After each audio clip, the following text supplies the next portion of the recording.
Bom, aqui estamos nós, mais uma vez, refutando os argumentos do Mateus. Gostaria de deixar bem claro aqui, no entanto, que estes vídeos não têm por objetivo refutar só os argumentos do Mateus, mas de pessoas que pensam de forma semelhante. As respostas que estou dando para as suas alegações podem ser mesmo usadas para refutar qualquer outra colocação em outro debate.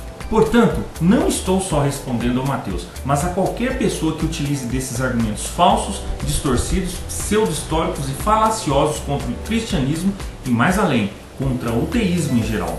Já dizia São Tomás de Aquino: Omne verum acunquedicatur a Spiritu Sancto est.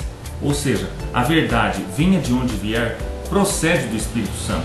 Este é o meu objetivo. Vamos aos argumentos do Mateus. Roda. Nem preciso dizer que os 1000 anos que se seguiram ficaram conhecidos como Idade das Trevas ou Idade das Trevas. Bom, deixa eu dar o meu facepalm aqui também, né? Não, Mateus. Nenhum historiador sério usa mais essa denominação para a Idade Média. Isso é invenção dos iluministas. Uma frase atribuída a Goebbels, o ministro da propaganda nazista, afirma que uma mentira repetida muitas vezes se torna verdade, pois os nossos tempos modernos parecem confirmar esse despautério. De tanta repetição, certas mentiras acabam, aos olhos das massas, ganhando a aparência de verdades inquestionáveis. Mas a mentira não passa de mentira, embora os necios a tomem por verdade. Muitas vezes vemos o termo Idade das Trevas para se caracterizar a Idade Média cristã. É um grande absurdo e preconceito contra esse tempo e contra a Igreja, além de ser um grave erro histórico. A Idade Média não foi um período de desorganização política, econômica e cultural. Não foi um período de desprezo da razão e da morte do saber e da ciência. Essas mentiras absurdas e antihistóricas foram inventadas pelos filósofos iluministas, que, acreditando serem eles os iluminados pela deusa da razão, que entronizaram na Catedral de Notre-Dame em Paris, na época da Revolução Francesa, em 1789, odiavam a Idade Média por ser este um período em que a Igreja Católica mais exerceu a sua boa influência no mundo. Debaixo de um ódio ideológico à Igreja Católica, Diderot, D'Alembert, Montesquieu, Rousseau, Turgot, Condorcet, Voltaire deram à Idade Média o título de Idade das Trevas, chamando o argumento deles de iluminista, uma vez que diziam que jogavam luz sobre as trevas da Idade Média e da fé católica. Eles acusavam injustamente, como veremos, a Igreja de inimiga da razão e do desenvolvimento das ciências, e que pretendia encarcerar o homem das trevas da religião através dos dogmas. Para os iluministas, a Idade Média foi a Idade do Atraso, onde o conhecimento era reservado a poucos. O saber dominado pela Igreja, que assim dominava o povo ignorante com superstições e misticismos, e que cientistas eram assassinados e grandes filósofos calados nas fogueiras da Inquisição. O quanto os cristãos se preocupavam com o conhecimento e com a preservação de culturas. Poxa, mas meu professor na escola, no colégio, me ensinou que a Igreja Católica queimava todo tipo de documento, de livros antigos e de escritos que eles encontravam e transformavam tudo numa grande fogueira. Afinal, a Igreja sempre foi contra o conhecimento e tinha medo que eles pudessem derrubar os dogmas. Isso meu professor ensinou, eu acredito dele. Pois é, meu caro amiguinho, eu acho que o seu professor precisa fazer uma pós-graduação em História Realística, em vez de ficar lendo mais livros de Voltaire ou de Diderot. Esses marxistas esquerdistas nas escolas. Mas não se desespere, porque eu tenho a solução para os seus problemas. Diz um historiador protestante: se não fosse pelos monges e monastérios, o dilúvio bárbaro poderia ter varrido completamente os traços da civilização romana. O monge foi o pioneiro da civilização e da cristandade na Inglaterra, Alemanha, Polônia, Boêmia, Suécia e Dinamarca. Com o incessante estrondo das armas à sua volta, foi o monge em seu claustro, mesmo nas remotas fortalezas, por exemplo, no Monte Athos, quem, perseverando e transcrevendo manuscritos antigos, tanto cristãos como pagãos, assim como registrando suas observações de eventos contemporâneos, foi repassando a tocha do conhecimento intactas às futuras gerações e amealhando os estoques da erudição para as pesquisas de uma área mais esclarecida. Os primeiros músicos, pintores, fazendeiros, fadistas da Europa após à queda da Roma Imperial sob o ataque violento dos bárbaros eram monges. Se saber hoje que textos como, por exemplo, de Aristarco de Samos, que 3 séculos antes de Cristo já afirmava que a Terra era só mais um planeta, que girava ao redor do Sol e que as estrelas estavam muito distantes. Antes de responder a essa alegação do Aristarco de Samos, eu só gostaria de saber uma coisa. Por que a igreja iria destruir manuscritos ou documentos de Aristarco enquanto se preocupou em preservar tantos outros, não é?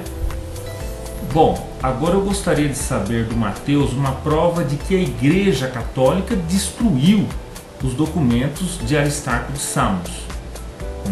Como nós vimos, é uma falácia dizer que os cristãos destruíram a Biblioteca de Alexandria, e nós vimos no vídeo anterior que isso é totalmente falso. Além do mais, Aristarco morreu por volta do ano 230 a.C. E nessa idade ele já tinha, nesse tempo ele já tinha cerca de 80 anos. Portanto, nós não sabemos corretamente em qual das destruições é que as obras dele, no caso, foram eliminadas, foram destruídas. Um grande homem da igreja e que foi um elo entre duas épocas foi Nicolau de Cusa, ou Nicolau de Crèves. Nasceu em 1401 em Crèves. Aos 16 se tornou religioso, viajou pela Europa estudando gramática e filosofia. Depois obteve o doutorado em Direito Canônico em Pádua aos 22 anos de idade, ao mesmo tempo em que era um apaixonado pelas matemáticas e ciências naturais. Ele foi um precursor de Copérnico. Assegurou que a Terra não era o centro do universo e, baseando-se nas observações dos eclipses, concluiu que a Terra era menor que o Sol e maior que a Lua. Também afirmou que o Sol, a Terra e os demais corpos celestes se encontram em movimento e com velocidades diferentes. Propôs ainda a rotação da Terra como explicação do ciclo dos dias. Suas ideias influenciaram grandes personagens como Kepler e Leonardo da Vinci. Mas isto o Mateus não menciona. Aliás, eu não vejo quase nenhum ateu mencionar qualquer coisa que não for só queima, destruição, incêndio, pirotecnia da igreja. Destruam tudo, segundo os ateus. Enfim, eu não estou aqui querendo dizer que só o cristianismo fez tudo pela ciência, ou algum tipo de alegação de etnocentrismo, ou dizer que o cristianismo fez mais que o islamismo e tudo ensina. Não é nada disso. Eu não estou querendo enfatizar isso. Eu estou querendo apenas mostrar que os ateus querem destruir, dirimir, minimizar ou talvez até anular, quem sabe, em alguns casos, o papel da igreja, demonizando-a e acabando com qualquer influência positiva da igreja. Isto é totalmente desonesto, uma atitude errada, falaciosa, típica de um iluminista mal informado por Voltaire, Diderot, D'Alembert, Rousseau e essa turmalhada toda aqui são somente sementes para o marxismo posterior, só isso. Veja bem, eu estou querendo dizer neste sentido. De volta ao assunto, a igreja não é anticientífica, apoiou esforços científicos durante séculos. Durante a época de Galileu, os jesuítas tinham um grupo altamente respeitado de astrônomos e cientistas em Roma. Além disso, muitos cientistas notáveis receberam incentivo e financiamento da igreja e de representantes individuais da igreja. Muitos dos avanços científicos durante esse período foram feitos tanto por clérigos ou como resultado de financiamento da igreja. Nicolau Copérnico dedicou sua obra mais famosa sobre a revolução dos corpos celestes, em que deu um excelente relato heliocêntrico, ao Papa Paulo III. Copérnico confiou este trabalho a Andreas Osiander, um clérigo luterano que sabia que a reação dos protestantes a ele seria negativa, já que Martinho Lutero parecia ter condenado a nova teoria e, como resultado, o livro seria condenado. Osiander escreveu um prefácio para o livro em que o heliocentrismo foi apresentado apenas como uma nova teoria que explicaria os movimentos dos planetas de forma mais simples que o geocentrismo, algo que Copérnico não tinha intenção. A realidade, bem conhecida pelos historiadores da ciência, está documentada no livro Para a Glória de Deus, como o monoteísmo levou às reformas, ciência, caça às bruxas e o fim da escravidão, de Rodney Stark, um reconhecido sociólogo. O livro é esse aqui que vocês estão vendo.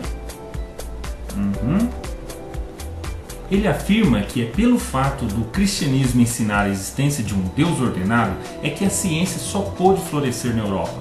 Não poderia desabrochar em toda a sua plenitude métodos científicos como conhecemos em Dar al-Islam, porque Alá é descrito como uma divindade caprichosa, enquanto o método científico moderno, como conhecemos e foi germinado desde a tenra Idade Média, não poderia ter se desenvolvido na China precisamente porque sua elite não acreditava em nenhum Deus. Alguns podem achar isto controverso, no entanto, permanece o fato de que foi na Europa que foi possibilitado o grande salto da ciência e tecnologia. Alguns pontos a mais. Bede, no século VIII, detectou a precessão dos equinócios e a ligação das marés com as fases da Lua. João Filopono, no século VI, desenvolveu uma teoria da força impressa para explicar por que objetos como setas se mantêm em movimento mesmo depois de terem sido colocadas em movimento. Isto sobrepuja a física de Aristóteles e leva depois para as leis do movimento de Newton. Ambos são, para sua época, grandes ruptores do paradigma, ao invés de meras extensões de conhecimento anterior. Diz o mito popular que Copérnico foi um prelado católico isolado que surgiu com a ideia de um sistema heliocêntrico do nada. Isso é falso. Copérnico frequentou algumas das melhores universidades da Europa. Ele teria ouvido falar do trabalho de Jean Buridan e Oresme, que especulou que, em vez dos céus orbitarem a Terra, era a Terra que girava em seu eixo. Copérnico deu o próximo passo, como a maioria dos cientistas que construiu sobre o trabalho de seus predecessores. Não foi inicialmente a Igreja Católica, mas os protestantes que se opuseram. Aqui está o que Martinho Lutero tinha a dizer. Fala-se de um novo astrólogo que quer provar que a Terra se move e dá voltas no céu ao redor do Sol. No entanto, como dizem as Santas Escrituras, Josué pediu para o Sol ficar parado e não a Terra. Bom, vamos parando aqui por enquanto. No próximo vídeo vou responder às alegações de guerra entre ciência e religião e o caso Galileu. Até lá e muito obrigado!